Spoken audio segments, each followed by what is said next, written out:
مسند احمد میں ہے کہ نبی اکرم صلی اللہ علیہ وآلہ وسلم کو خواب پسند تھا۔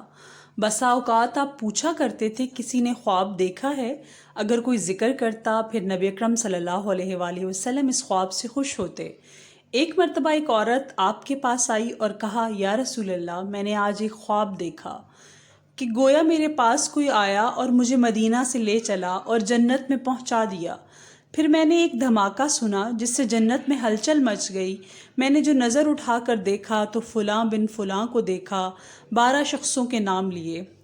انہی 12 شخصوں کا ایک لشکر بنا کر نبی اکرم صلی اللہ علیہ وآلہ وسلم نے کئی دن ہوئے ایک مہم پر روانہ کیا ہوا تھا۔ فرماتی ہیں انہیں لایا گیا، یہ ریشم کے کپڑے پہنے ہوئے تھے، ان کی رگیں جوش مار رہی تھیں۔ حکم ہوا انہیں نہر بیدخ میں لے جاؤ۔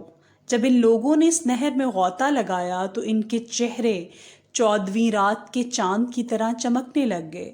پھر ایک سونے کی تھالی میں نیم پختہ کھجوریں آئیں جو انہوں نے اپنی حسب منشا کھائیں، اور ساتھ ہی ہر طرح کے میوے جو طرف طرف چنے ہوئے تھے۔ جس میوے کو ان کا جی چاہتا تھا اٹھا لیتے اور کھاتے تھے۔ میں نے بھی ان کے ساتھ شرکت کی اور وہ میوے کھائے۔ مدت کے بعد ایک قاصد آیا اور کہا، فلاں فلاں اشخاص جنہیں آپ صلی اللہ علیہ وآلہ وسلم نے لشکر میں بھیجا تھا شہید ہو گئے۔ ٹھیک 12 شخصوں کے نام لیے، اور یہ وہی نام تھے جنہیں اس بی بی صاحبہ نے اپنے خواب میں دیکھا تھا۔